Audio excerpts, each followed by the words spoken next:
भाइयों नमस्कार। आज किसान भाई के खाद डल लिया है, देखेंगे क्या क्या लगा रहे हैं। और इन्होंने भाइयों इसमें घास की स्प्रे कराया था, घास की दवाई का। और घास तो ज़्यादातर सब ख़त्म हो गई, लेकिन कुछ घास भाइयों देखो ज़्यादा ख़त्म हो गई और इधर को बिल्कुल नहीं है। ये देखिए, मतलब कम असर होया। इधर इन्होंने ज़्यादा दवाई लगाई थी, लेकिन ज़्यादा दवाई लगाने के बाद इसमें भाइयों गन्ने पर भी फ़र्क पड़ा, पौधा पीला कर दिया। ये देखिए, उधर हल्की डोज लगी तो उधर पीला नहीं पड़ा इतना गन्ना। ये देखिए, तो अब इनसे पूछेंगे क्या क्या लगा रहे हैं। ये देखो, ले रहे हैं, क्या क्या डाल दिया। दवाई लग रही है ना यूरिया के साथ कुछ और भी है। यूरिया के साथ कुछ नहीं। तो यूरिया खूड खूड डल लिया निकाली। हाँ। कौन सी वैरायटी है? जो है ऑस्ट्रेलियन। ऑस्ट्रेलियन। अच्छा, यो घास की दवाई का स्प्रे करा, कैसा रिजल्ट आया इसका? रिजल्ट तो ठीक है, लेकिन कम बढ़ती होगी दवाई। कम की बढ़ती होगी दवाई। उधर को कम मरी, लेकिन इधर को तुम्हारी ईख पे असर गिर दिया इनने। ज़्यादा है भी लगाए थी, ज़्यादा हैवी डब दी। अच्छा, तुम्हारा दूसरा खेत जो उसमें बढ़िया लगी तुम इसी दवाई वो हाँ, उसमें बढ़िया लगी है ना। उसमें बढ़िया लगी। हाँ, देखो भाइयों, इन्होंने थोड़ा सा दवाई में अंतर कर दिया तो एक साइड को घास खत्म हो गई, एक नहीं हुई। तो कौन सी दवाई लगाई थी वो घास की? गिलार्डो कौन सी? हाँ, गिलार्डो ही है। देख लो भाइयों, किवाई मकड़ा तो बिल्कुल सफा हो गई इससे, लेकिन इन्होंने डोज कुछ ज़्यादा लगा दी तो ये देखिए गन्ने पर कितना प्रभाव पड़ गया। और खोड़ खोड़ यूरिया डालना है और इसमें इन्होंने कुछ नहीं मिलाया। गन्ना इतना बेहतर तो ना हो रहा तुम्हारा गन्ना।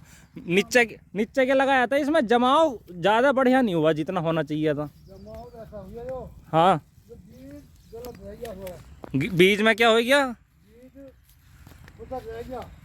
खुशक पानी नहीं लगाया तो बीज मतलब पानी लगाया जब बुआई करनी चाहिए। मतलब गन्ने में जो पौधा था ना, हाँ, सूख गया था वो गन्ना। अच्छा, गन्ना सूख गया था, कहते वो जमाना। जमाव में क्या दिया था इसमें बुआई में?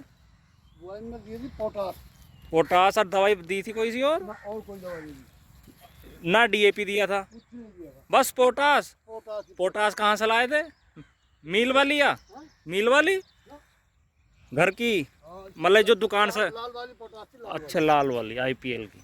तो भाइयों देख लो, किसान भाई ने बुआई पर भी कुछ खाद नहीं दिया था, पोटास दी थी निकाली, ना कोई दवाई ना कुछ। लेकिन इनका जमाव इतना अच्छा नहीं हुआ और घास इतनी थी इस खेत में। ये देखो, जैसे ये चमक रहा ना, इतनी घास थी, पोया चमक नहीं रहा था। और अब इन्होंने गिलार्डो का स्प्रे किया तो इन्होंने इधर को कुछ कम किया दवाई, और इधर को कुछ ज़्यादा कर दी, तो घास तो फूक गई, लेकिन गन्ने पर बहुत ज़्यादा फर्क पड़ा है। तो तुम्हारे हिसाब से नलाई खुदाई होनी चाहिए ना गन्ने की, ये स्प्रे ही करना चाहिए? तो मेरे हिसाब से स्प्रे हो और जुताई हो जाए। अच्छा, इससे इतनी मजदूरी कहाँ से आ गई? और तुम इसे नलवान लगते मजदूरों से तो तुम्हारे कई हजार रुपए चले जाते हैं। इसमें 5,000, 5,000? कम से कम 5,000। अब तुम्हारी यो 1,000-1,500 रुपए की दवाई लग गई। हाँ। देख लो भाइयों, इतना अंतर है दवाई में। लेकिन अब इसकी जैसी जुताई होगी तो इस पे गन्ने पे भी फर्क पड़ेगा, ग्रोथ करेगा, और खाद लगेगा तो और भी अच्छी ग्रोथ करेगा गन्ना। लेकिन कहने वाली बात यह है, दवाई की डोज सही लगानी चाहिए किसान भाई को, क्योंकि उधर को इन्होंने जैसे कम लगाई है और इधर को ज़्यादा है, तो गन्ने पर इसने फ़र्क डाला है और घास टोटल ख़त्म कर दी है। देखिए, ठीक है भाइयों, धन्यवाद, नमस्कार।